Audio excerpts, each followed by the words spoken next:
Hello viewer, আসসালামু আলাইকুম। আপনার হাতে একটি হ্যান্ডহেল্ড ডিভাইস অর্থাৎ একটা অ্যান্ড্রয়েড ফোন অথবা একটা আইফোন অথবা ডিএসএলআর ক্যামেরা আছে।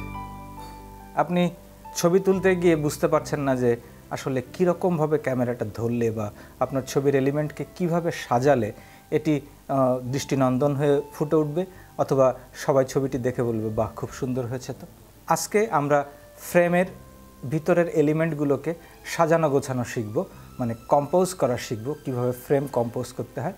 আমাদের আজকের বিষয় কম্পোজিশন। আমরা এই কম্পোজিশনের ক্লাসের জন্য যে ছবিগুলো ব্যবহার করেছি সেগুলো ইন্টারনেট থেকে নেওয়া হয়েছে। এটি অনেক সহজে বোঝানো যাবে বলেই এই ছবিগুলো আমরা ব্যবহার করছি। কম্পোজিশনের প্রথমেই যে নিয়মটি রয়েছে সেটি হচ্ছে সাবজেক্টকে আমরা কোথায় রাখবো, কোন দিকে খালি রাখবো জায়গা, কোন দিকে খালি রাখবো না, এই নিয়মটিকে বলা হচ্ছে রুম, মানে খালি জায়গার নিয়ম। প্রথমেই খালি জায়গার যে নিয়মটি আছে সেটিকে আমরা বলছি হেড রুম, মানে মাথার উপরে খালি জায়গা। আপনারা এই ছবিটি যদি দেখেন তাহলে দেখবেন যে ছবির উপরে কিছুটা জায়গা খালি রাখা হয়েছে।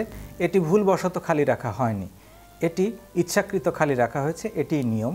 এই নিয়মটিকে বলা হয় হেড রুম। আপনার সাবজেক্ট সেটি যাই হোক, জীবজন্তু বা স্থির বস্তু যাই হোক না কেন, তার মাথার উপরে টপ অফ দ্য সাবজেক্ট কিছুটা জায়গা খালি রাখবেন, সেটিকে আমরা বলছি হেডরুম। হেডরুমটা আপনার ছবির জন্য অনেক নান্দনিক রূপ দিতে সহযোগিতা করে। এরপরে যে নিয়মটি আছে সেটি এই নিয়মের বিপরীত। ছবিটি দেখে হয়তো আপনারা মনে করছেন যে ছবিতে তো মাথার উপরে জায়গাই নেই, মাথা কেটেই গিয়েছে। অনেক ক্ষেত্রে দেখা যায় যে সাবজেক্টের এক্সপ্রেশন, তার অভিব্যক্তিকে এস্টাবলিশড করা প্রয়োজন হয়, তখন অনেক বেশি জুম করা প্রয়োজন হয়, অনেক বেশি কাছ থেকে তোলা প্রয়োজন হয়। এই সাবজেক্ট যে হাসছে, এই হাসিটি আমাদের কাছে এত বেশি নান্দনিক হয়ে উপস্থাপিত হতো না যদি শটটি এত কাছ থেকে না নেওয়া হতো। যখন সাবজেক্টকে ক্লোজ করা প্রয়োজন হয়, তখন যদি সাবজেক্টের ফেসিয়াল এক্সপ্রেশনকে ক্রপ করা দরকার হয় বা কেটে ফেলা দরকার হয়, তখন আমরা কাটলে কোন দিক দিয়ে কাটবো? আমরা কাটবো উপর দিক থেকে আপ টু আমাদের আইব্রো। তার কারণ হচ্ছে এদিক থেকে যদি আমরা কোনো সাবজেক্টকে ঢেকে ফেলি তাহলে তার আইডেন্টিটির প্রবলেম হয় না, কিন্তু আমরা যদি এদিক দিয়ে ঢাকি তাহলে আইডেন্টিটির প্রবলেম হয়ে যায়, তাকে চেনা যায় না যে সাবজেক্টটি কে। এ কারণে আমরা চিনের নিচে কিছুটা জায়গা খালি রাখি, এদিক থেকে যতটুকু প্রয়োজন ব্রর আগ পর্যন্ত আমরা ওটাকে কেটে ক্রপ করে ফেলি, আমাদের ফেসিয়াল এক্সপ্রেশনটা, মুখের অভিব্যক্তিটাকে মানুষের সামনে উপস্থাপন করার জন্য, আরও নান্দনিকভাবে উপস্থাপন করার জন্য। এরপরে যে নিয়মটি আছে সেটি হচ্ছে সাবজেক্টকে সেন্টার কম্পোজিশন করা। সাবজেক্ট যদি কখনো সরাসরি ক্যামেরায় কথা বলে, দর্শকের সাথে সে কমিউনিকেট করার চেষ্টা করে, তখন সাবজেক্টকে সেন্টার কম্পোজিশন করা হয়, এখানে যেমন করা হয়েছে। এবং এক্ষেত্রে শুধুমাত্র এই একটি ক্ষেত্রেই সাবজেক্টের দুদিকে সমান খালি জায়গা রাখতে হয়।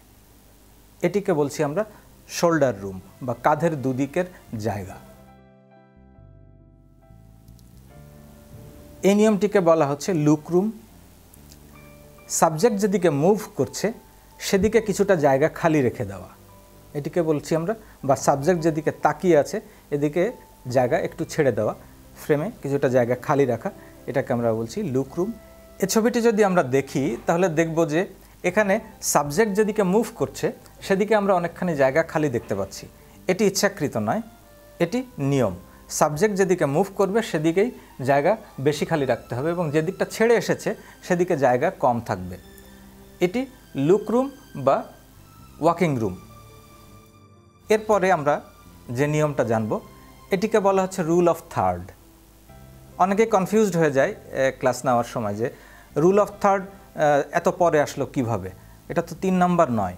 আসলে রুল অফ থার্ড মানে 3 নম্বর রুল নয়, এটি হচ্ছে স্ক্রিনকে 3 ভাগে ভাগ করার নিয়ম। আমরা আপনাদের সুবিধার জন্য এখানে একটি দাগের ব্যবস্থা করে দিয়েছি। এটি হরাইজন্টালি এবং ভার্টিক্যালি স্ক্রিনকে 3 ভাগে ভাগ করা হয় এই নিয়ম অনুসারে। এখানে মাঝখানটা হচ্ছে সব থেকে কম ইম্পর্টেন্ট। তার কারণ আমরা যখন চোখ দিয়ে দেখি, 2 চোখ দিয়ে দেখি, মাঝখানের অংশটুকু ব্রেন ক্রিয়েট করে, যে কারণে আমরা মাঝের অংশটুকুতে কম প্রায়োরিটি দিয়ে থাকি দেখার সময়। এজন্য আমরা এই দাগ বরাবর যেখানে দাগগুলো মিলেছে এ জায়গাগুলোকে বেশি প্রায়োরিটি দিই সাবজেক্টের পজিশনগুলো দাগ এবং জাংশন বরাবর রাখি এবং মাঝখানে আমাদের মূল্যবান কোনো বিষয়বস্তু আমরা পারতপক্ষে রাখি না, যদি সেটা ডাইরেক্ট কমিউনিকেশন ক্যামেরার সঙ্গে না হয়। এখানে আমরা আরেকটি ছবি দেখি। দেখেন, এদিকে হচ্ছে পাখির লুকরুম, পাখি এদিকে মুভ করছে, তাকে কিন্তু রুল অফ থার্ড বরাবর রাখা হয়েছে।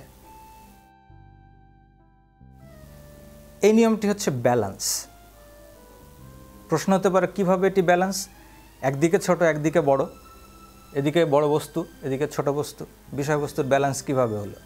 নর্মালি ব্যালেন্স হচ্ছে দাড়িপাল্লা আমরা ধরলে এদিকে বাটখারা এদিকে পণ্য দিয়ে যখন দাড়িপাল্লাটি সমান হয় তখন আমরা বলি ব্যালেন্স। কিন্তু আর্টের ক্ষেত্রে ব্যালেন্স মানেই হচ্ছে ইমব্যালেন্স। যেখানে অসম বস্তুর অবস্থান ফ্রেমের দুপাশে থাকে সেখানেই আমরা বলি যে এটির কম্পোজিশন ব্যালেন্স হয়েছে। এখানে দেখেন, লাইট হাউসটির এক পাশে লাইট হাউসের উচ্চতা দেখেন এবং এক পাশে বোল্ডার আছে। যদি এই ফটোগ্রাফার এই ছবিটা তোলার সময় ওনার ব্যালেন্সের কনসেপ্টটি না থাকতো তাহলে উনি রাস্তার উপর দাঁড়িয়ে ছবিটি তুলতেন। তিনি কষ্ট করে এত দূর আসতেন না ব্যালেন্স ক্রিয়েট করার জন্য। এটিকে আমরা বলছি ফ্রেম উইদিন ফ্রেম। এখানে এই মনিটরটি বা আপনার ক্যামেরা বা আপনার ছবি তোলার যে ফ্রেমটি সেটি একটি ফ্রেম, সেই ফ্রেমের ভিতরে আরেকটি ফ্রেম ক্রিয়েট করা হয়েছে, তার ভিতরে সাবজেক্টকে উপস্থাপন করা হয়েছে। এটি যদি না থাকতো এই ছবিটি অনেকখানি ফ্ল্যাট হয়ে যেত। এই ফ্রেমটি থাকার কারণে ভিতর দিয়ে দেখা এই সাবজেক্টকে অনেক বেশি নান্দনিকভাবে আমরা দেখতে পাচ্ছি, আমাদের কাছে উপস্থাপিত হচ্ছে। ধন্যবাদ যিনি এই ছবিটি তুলেছেন। আমরা এর পরের স্লাইডে আসি। এটিও একটি ফটোগ্রাফ। দেখেন, কিছুই নেই, কতগুলো গোল গোল বস্তু, কিন্তু দেখতে সুন্দর লাগছে। এই নিয়মটিকে বলা হচ্ছে রিপিটেশন অফ শেপস। যখন আমরা একই রকমের শেপের পুনঃ ব্যবহার করি ছবির ফ্রেমের ভিতরে, তখন সেটি আলটিমেটলি সুন্দর হয়ে যায়। এখানে একটি কথা আছে যে বারবার যদি একই বিষয়বস্তুর উপস্থাপন হয় তাহলে ছবিতে অনেক সময় বিরক্তির উদ্রেক হয়, যেটাকে আমরা বলি মনোটনি। ফটোগ্রাফারের দায়িত্ব বস্তুর পুনঃ ব্যবহার করার পরে ছবিতে যদি মনোটনি ক্রিয়েট হয় তাহলে ওই মনোটনিটা ব্রেক করা, সেই নিয়মটি আমরা পরবর্তীতে শিখব। এই পুনঃ ব্যবহার আমরা মিছিলের ছবির কথা বলতে পারি। আমরা দেখেন এখানে মাথার পুনঃ ব্যবহার ছবিটিকে একটি আলাদা সৌন্দর্যের পর্যায়ে নিয়ে গিয়েছে।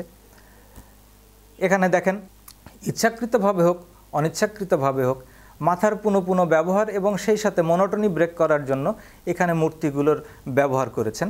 এখানে মূর্তিগুলো থাকার কারণে মূর্তিগুলো যে আছে সেখানে আমরা ব্রেকিং অফ দ্য মনোটনি পাচ্ছি। মানে শুধু মানুষ দেখে আমরা যখন বোরিং ফিল করছি তখন আমরা এগুলো দেখে আমাদের চোখ একটু আরাম বোধ করছে। এটিকে আমরা বলছি ব্রেকিং অফ মনোটনি। এর পরবর্তী যেটি আছে সেটি হচ্ছে ছবির ভিতরে এমন লাইন ক্রিয়েট করা, এমন একটি লাইন ক্রিয়েট করা বা একাধিক লাইন ক্রিয়েট করা যে লাইনটা বিষয়বস্তুর দিকে দর্শকের চোখকে নিয়ে যাবে। আমরা এখানে দেখছি এখানে একটি লাইন, দুটি লাইন, আপনি না চাইলেও আপনার চোখ এখানে যাবে। এই লাইন আপনার চোখকে ওখানে নিয়ে যেতে বাধ্য করবে লাইট হাউসে। এটি হচ্ছে আমাদের সৌন্দর্যের উপস্থাপন। দর্শকের চোখের বা দৃষ্টির যে বিজ্ঞান আছে সেই বিজ্ঞানের সঙ্গে আমাদের পরিচয় আমরা এভাবে ঘটাই, সেই দৃষ্টির বিজ্ঞানকে আমরা এভাবে ব্যবহার করি যাতে করে দর্শক আমার সাবজেক্ট যেখানে আছে সেখানে দেখতে বাধ্য হয়। এরপর যেটি আছে ছবির ভিতরে ডাইমেনশন ক্রিয়েট করা, তৃতীয় মাত্রা তৈরি করা। আমরা জানি এই ছবিটি একটি ফ্ল্যাট ছবি, এর কোনো থিকনেস নেই, এর উচ্চতা আছে এবং পাশে আছে, মানে দ্বিমাত্রিক একটা ছবি। কিন্তু এখানে দেখেন একটি ত্রিমাত্রিক ইলিউশন ক্রিয়েট হয়েছে। কি জন্য? এখানে দেখেন এই জায়গার যে রং আর এইখানকার যে রং, এখানে টোন ফল করেছে, টোন শিফট হয়ে গেছে, রঙের টোন পরিবর্তিত হয়ে গিয়েছে, যে কারণে মনে হচ্ছে যে এটা দূরে এটা কাছে। সাইজ ডিমিনিশ হয়ে গিয়েছে আস্তে আস্তে। একই পিলারের সাইজ আস্তে আস্তে ছোট হতে হতে এখানে অনেক ছোট দেখা যাচ্ছে, যে কারণে মনে হচ্ছে যে এটা কাছে ওটা দূরে। কিন্তু বাস্তবিকভাবে এখানে কিন্তু কোনো দূরত্ব নেই, এখানে কোনো ভেদ নেই। এবং গ্রাউন্ড ক্রিয়েট করা, ওটা পিছনে, এটা মাঝখানে, এটা সামনে, এই যে ক্রিয়েট করা হয়েছে তিনটা গ্রাউন্ড, টোনকে ফল করানো হয়েছে এবং সাইজকে ক্রমান্বয়ে ছোট করে ফেলা হয়েছে বা ছোট করে উপস্থাপন করা হয়েছে। এই তিনটা জিনিসের সমন্বয়ে এই ছবিটার ভিতরে একটা ডাইমেনশন, থার্ড ডাইমেনশন ক্রিয়েট করা হয়েছে। এই নিয়মগুলোকে বলা হচ্ছে গোল্ডেন রুল অফ কম্পোজিশন।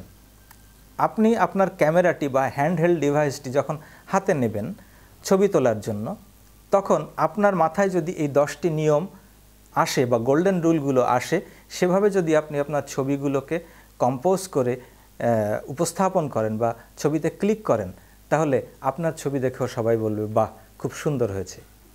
সবাইকে ধন্যবাদ সাথে থাকার জন্য।